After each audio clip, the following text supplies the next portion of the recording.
Those certain members have decided to get into bed with the devil, right? To rehabilitate their image. Yeah. But the moment that rehabilitation comes at the detriment of others, me, other members of my family, then that's where I draw the line. Prince Harry has just landed in London, and the explosive revelation he brought with him is sending shockwaves through the entire royal family. Insiders say his unexpected return wasn't a simple visit, but a calculated move that places Queen Camilla directly in the line of fire. Whispers inside the palace hint at secrets, long-buried tensions, and a truth powerful enough to shake the monarchy's foundation. So, what did Harry uncover, and why is Camilla suddenly facing massive scrutiny? Stay tuned, because this royal bombshell changes everything. The midnight flight that shook the throne. Dawn settled quietly over Heathrow Airport on October 18, 2024, wrapping the runway in a cold autumn hush. At exactly 6:47 a.m., British Airways Flight 27L eased onto the tarmac, its engines dimming into the stillness like a ghost slipping into morning mist. Yet this was far from an ordinary landing. Inside that aircraft was more than a roster of passengers. There was a gathering storm, pulsing through royal bloodlines, a brewing tempest ready to shake palaces, disrupt hierarchies, and challenge centuries of carefully guarded tradition. From the aircraft emerged Prince Harry. No fanfare, no heralded procession, no royal limousine lined with flashing cameras. Gone were the protective cocoon of pomp and private jets. The Duke of Sussex arrived disguised in simplicity, a baseball cap shadowing his face, a plain gray jacket wrapping him like armor. Sleek black SUVs hummed silently nearby, VIP lanes holding secrets beneath their tinted windows. Figures in dark suits and earpieces moved like shadows, whispering urgent instructions into the void, as if even the air had ears. One airport staffer, still shaking at the memory, confessed later, "It wasn't a homecoming. It felt like a breach, an incursion into the heart of power itself." Harry had outmaneuvered the watchful eyes that had trailed him for years. Rather than his usual private jet, impenetrable and expected, he chose a crowded commercial flight, blending in with ordinary travelers, slipping through the media's grasp like a fox under the cloak of night. His bodyguard, Christopher Sanchez, moved with quiet precision, merging seamlessly with Scotland Yard operatives whose training had turned secrecy into art.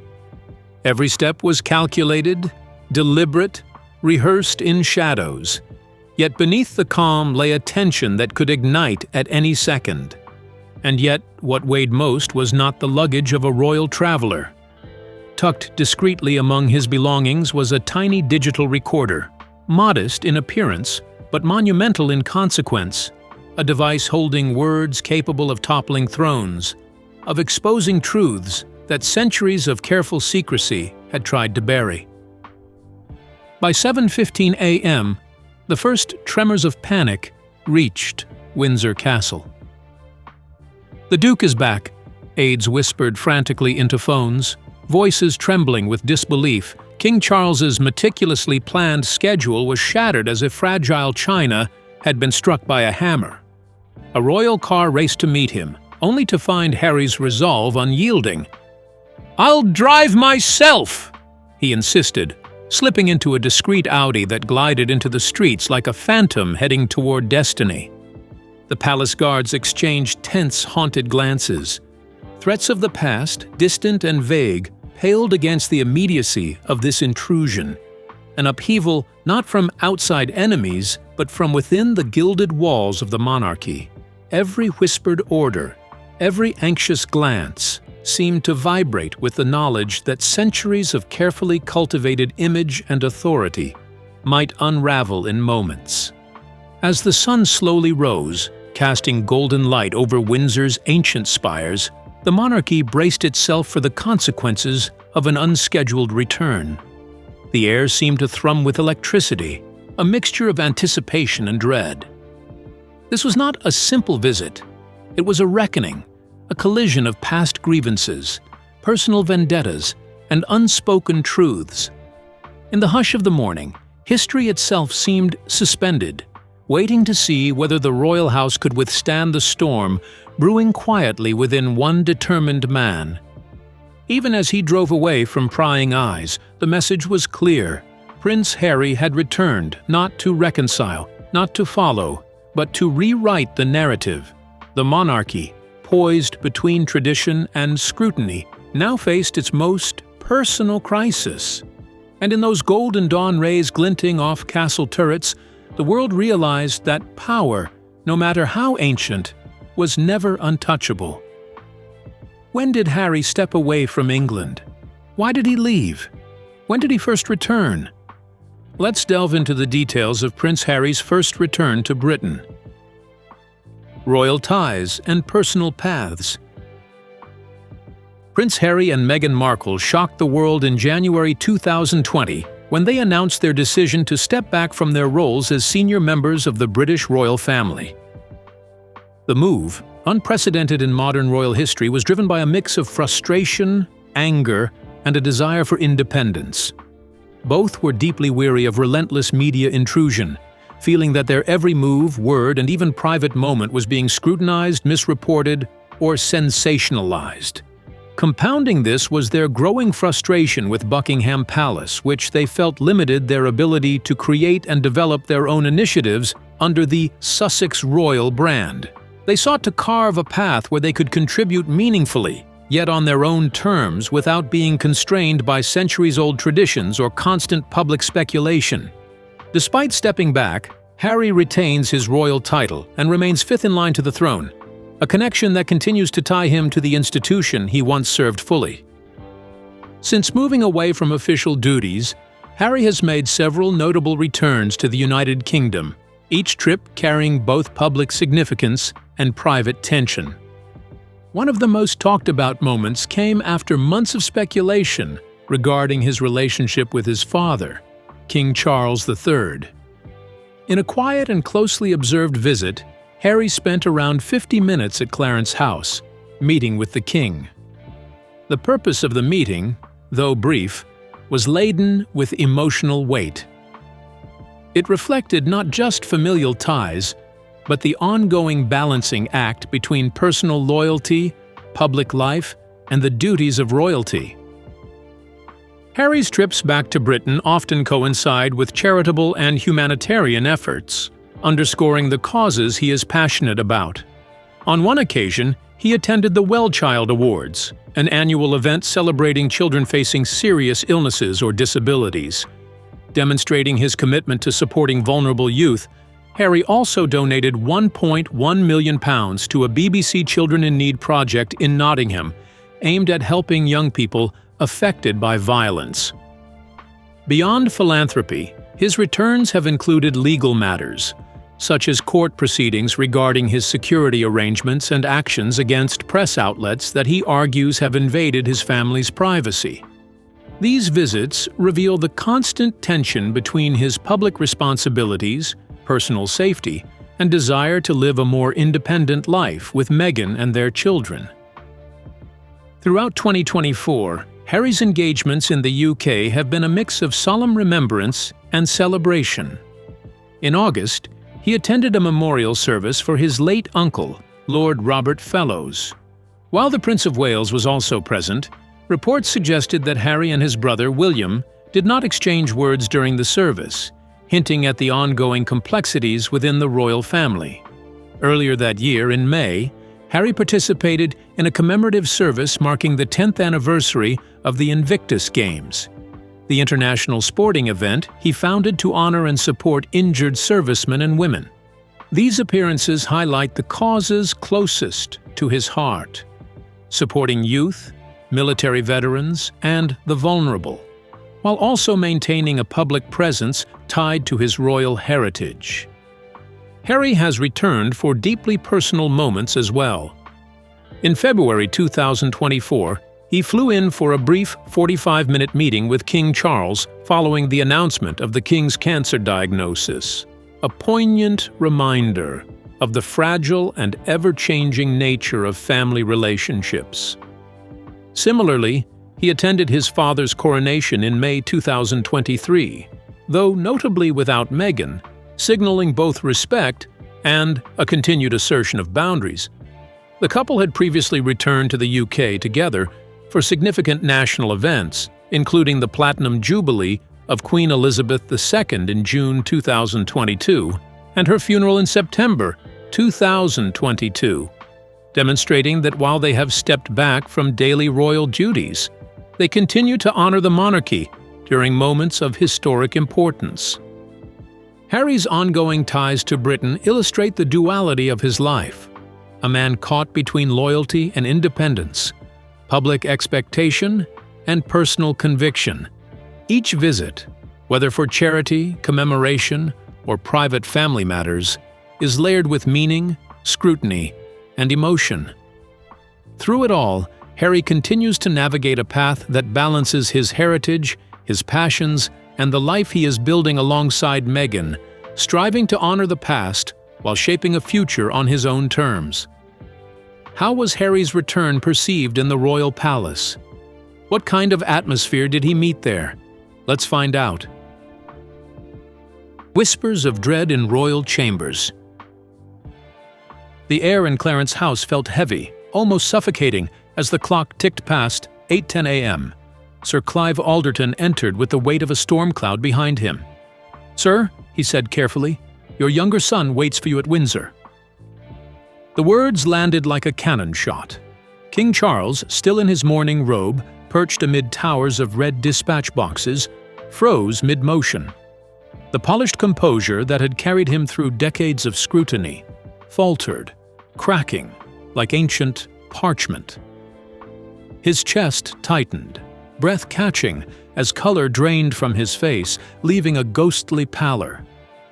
A shiver ran down his spine, as if an unseen presence had stepped into the room. "Why now?" he murmured, his voice almost a whisper, but sharp with unease. His mind raced back to that cryptic July 2023 call with Harry. Vague hints of unfinished truths had seemed innocuous then, almost playful.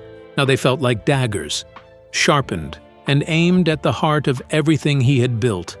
Clive, sensing the tension, offered a suggestion. "Should we alert Queen Camilla?"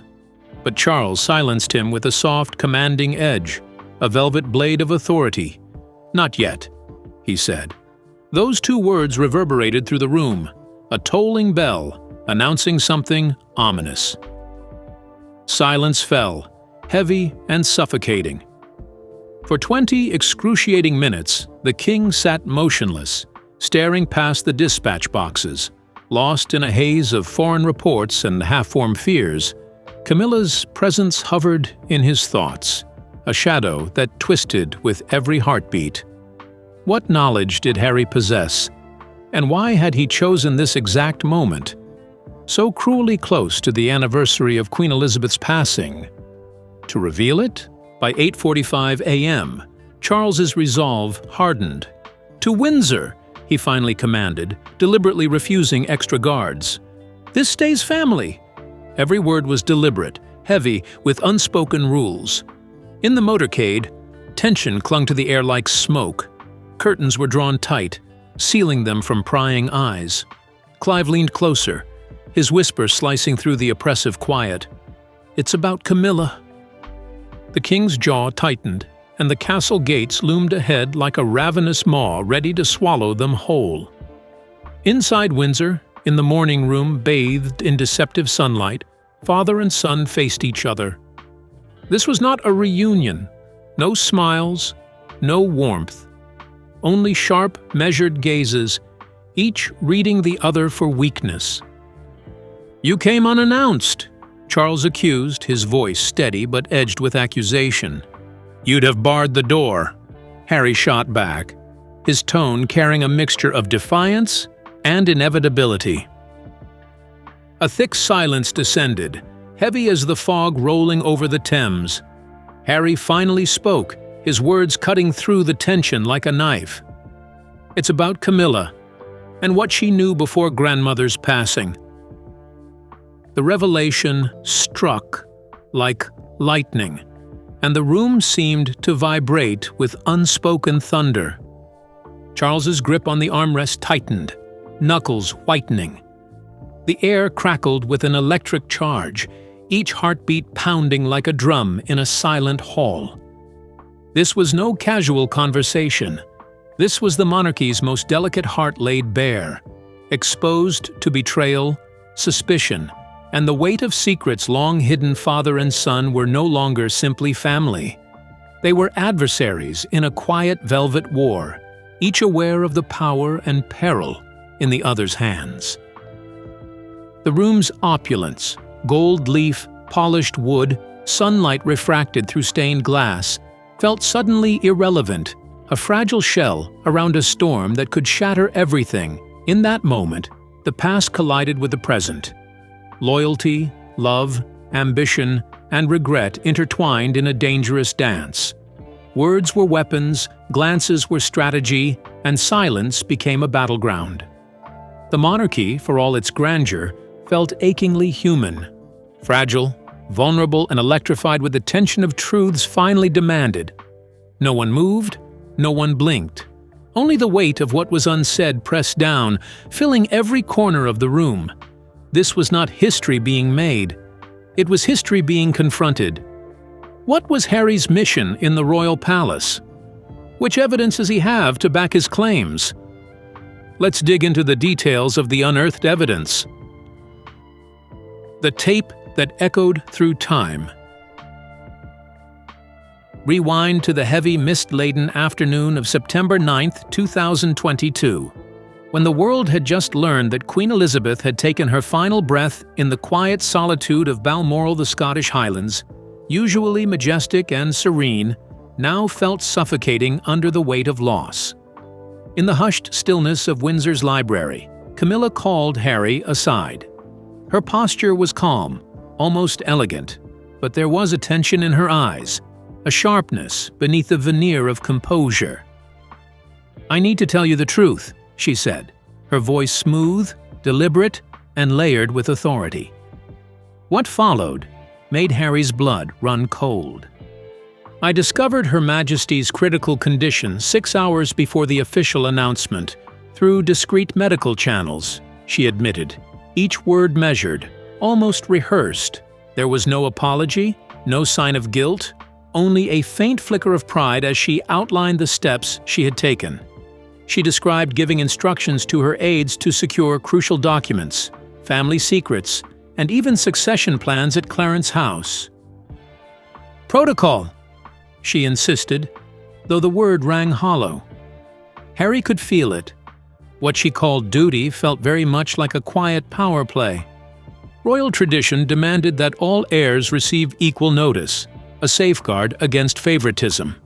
Yet Camilla had acted in the shadows, reshaping the narrative, leaving William and Catherine unaware of what was unfolding around them. That evening, Harry could not escape the echo of her words. The phrase, "smooth transition," had morphed into something far darker in his mind, a silent, strategic coup. Boldly, he had activated a recorder during their conversation, capturing 2 minutes and 11 seconds of what he now considered damning evidence. It remained hidden, a secret treasure of truth, until this very morning. Now, at precisely 9:45 a.m., Harry placed the small device on the polished table as though it were a loaded weapon. "Listen," he commanded. Calm but firm across from him, Charles stiffened, denial ready on his lips. "You're mistaken." But Harry's conviction did not waver. "I wish it were otherwise," he said quietly. The confrontation stretched on for 42 tense minutes, each word a careful strike. In the end, neither side yielded. Harry departed, leaving the king trembling, aware of the unplayed recording that could change everything. By 11:30 a.m., Charles sought refuge in the chapel, the weight of uncertainty pressing on him. Could it be true? Had his queen, in the hours before the crown's transition, undermined the sacred bonds that held the monarchy together? Meanwhile, Harry lingered nearby, his bag heavy with transcripts, proofs, and the remaining arsenal yet to be revealed. At noon, the inevitable moment arrived. In Charles's private study, Harry pressed play. Camilla's voice filled the room, unwavering and chilling. "Act swiftly before the others know." The words hung in the air, and the consequences cascaded like falling dominoes, threatening reputations, alliances, and the very structure of the royal lineage. Decisions loomed: bury the truth or expose it. Whispers of strategy and betrayal buzzed through every corner of the palace. Even Clive's counsel offered little comfort. Concealment might doom us more, he warned, emphasizing the peril of hesitation. Outside, the familiar chimes of Big Ben sounded, marking the hour, as if the city itself sensed the monumental choice before the king. In that suspended moment, Charles's world balanced precariously on the edge of revelation, a fragile monarchy threatened not by foreign adversaries, but by secrets unearthed within its own walls. Every glance at the recorder, every echo of Camilla's voice, reinforced one undeniable truth: nothing would ever be the same. History and legacy now depended on decisions made in shadowed corridors where whispers could topple dynasties, and a single confession could ignite a storm that generations might never forget. How did Charles handle the heartbreaking revelation? How did Camilla react to the revelation? Let's dive into the details of the meeting that questioned reputations. The Fractured Family Summit. By 5:18 p.m., dusk had draped Clarence House in shadowy shades, turning its elegant walls into a stage for unease. Camilla's private secretary appeared, eyes wide, delivering the news that made her heart stumble. Harry confronted the king about Balmoral. Camilla's face drained of color.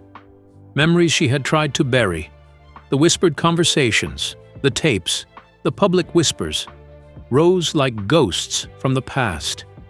She exhaled, almost whispering to herself, "He means to destroy me." Outside, London continued, oblivious, the city lights twinkling in stark contrast to the storm brewing within these royal walls. But Harry's purpose was not revenge.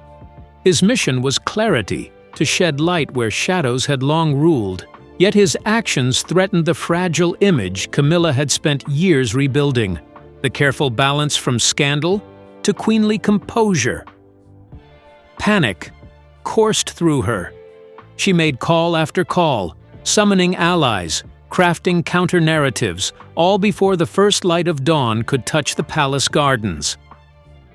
A glass of gin trembled in her hand, untouched, as a fear she thought long buried clawed its way back into her chest. That evening, the ultimatum arrived. A full council, all key players, Charles, Camilla, William, Catherine, and Harry, or the matter would erupt publicly.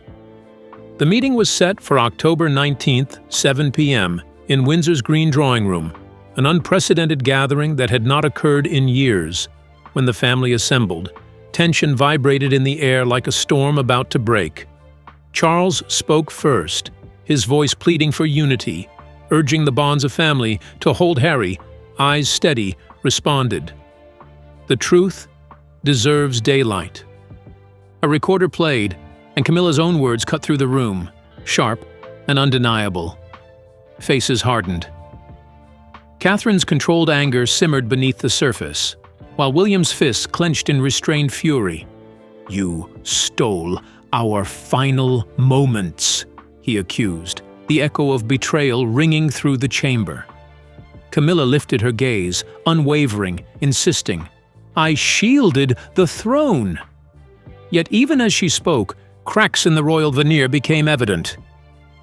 The room became a crucible, a mix of dignity, despair, and raw emotion. Harry's tone softened, but the ultimatum remained clear. "Resolve this now, or the world will decide for us." Charles, after a moment of reflection, nodded, signaling a deeper discussion to follow. The next evening, October 20th, 7 p.m., the library at Windsor was bathed in the warm glow of chandeliers. Camilla entered, posture defiant, ready to confront the storm. The air was thick with unspoken history, and accusations began to fly. Catherine's voice rang sharp. "You rewrote power for yourself!" Camilla's retort was equally firm. "I bore the burden, I protected the monarchy." Silence fell heavily, suffocating, as the weight of truth pressed on everyone present. Charles raised a hand, commanding pause. "This truth remains here. No repetitions beyond these walls." Harry's voice followed, insistent yet calm. "Ensure it remains so." In that room, an agreement took shape, delicate as spun glass, binding the royals in an uneasy truce. The fragile threads of trust and duty held, preserving the crown's facade. But beneath the polished exterior, every word, every glance, told of wounds that had yet to fully heal. Each participant carried guilt, pride, and fear, their faces masks for the world outside. And in those moments, the palace became both sanctuary and battlefield. A theater where the monarchy's image and the family's fractured bonds intertwined in a dance as delicate as it was dangerous. Camilla's carefully rebuilt reputation, the royal family's unity, and Harry's relentless quest for transparency converged in this tense ballet of words and glances. Each sentence, each interruption, carried weight. What was said here would ripple far beyond the palace walls if mishandled. The air, dense with emotion, held its breath until the final nods and assurances.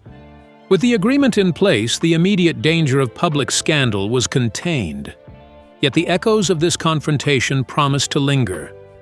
The royal household had emerged outwardly united, yet every subtle shift, every tightened jaw and flaring gaze revealed the fractures beneath the crown. A reminder that even the most polished image could not fully mask the storms within. By the time the chandeliers dimmed and the participants departed, the library had returned to its quiet grandeur, but those who had been there carried the weight of what had transpired. The night had forced truths into the open, redefined loyalties, and tested the delicate architecture of power and family. It was a night that would not soon be forgotten, where ambition, duty, and personal vendettas collided under the watchful eyes of history. In the end, the monarchy remained intact, but only by the slenderest of threads, its balance precarious, its guardians acutely aware that the next move could shift everything. What happened after the heartbreaking meeting? How was it handled publicly? Was the culprit severely punished, or was it swept under the carpet? Let's find out. Shadows of silence and shifting power. At 9:42 p.m., Windsor's quiet streets roared with movement as convoys slipped away under the cover of night. Journalists, ever vigilant, smelled the tension like smoke before a fire. Whispers grew into half-truths, murmurs hinting that Camilla herself had admitted something long hidden. The kingdom's pulse quickened. By dawn on October 21st, Buckingham Palace was already a hive of urgency. King Charles, Princess Anne, and a cadre of aides gathered in a tense crisis huddle, each word measured, each glance loaded with the weight of reputation. Anne, never one to mince words, demanded a swift and thorough review, setting in motion a discreet investigation into the shadowy events of 2022. Camilla remained queen in title, her crown unchallenged, but her influence quietly diminished. Her absence was explained with a carefully crafted story of a health retreat, a polite fiction to disguise a subtle exile. Across the Atlantic, Harry in California, watching from afar, nodded to the strategy, offering only a measured, if it fosters integrity. Meanwhile, documents and testimonies were sealed under layers of archaic legal acts, statements, polished, until any hint of scandal vanished beneath a flawless veneer. By October 25th, the palace's public messaging emerged. a carefully worded tribute titled, "Reflection on the late Queen's Passage." No scandals, no whispers, only polished prose, maintaining an illusion of calm continuity. Behind closed doors, Camilla retreated to Ray Mill House, finding solace only in the company of her dogs, the palace halls now echoing with her absence. The December Sandringham portraits confirmed the subtle reshuffle. Charles, William, and Catherine front and center. Camilla nowhere in sight, a quiet but unmistakable signal of the monarchy's soft evolution. Harry, ever the outsider, returned to Heathrow under a cloak of discretion, his rebellion transformed into action. On January 6, 2025, he stepped onto a Los Angeles stage, voice steady, eyes unflinching. "Truth disinfects," he declared. Meghan watched, pride and understanding flickering across her face, knowing the depth of battles fought behind closed doors. Spring brought a calm to public perception. The king looked vital, the queen resting, the family united, or so it seemed.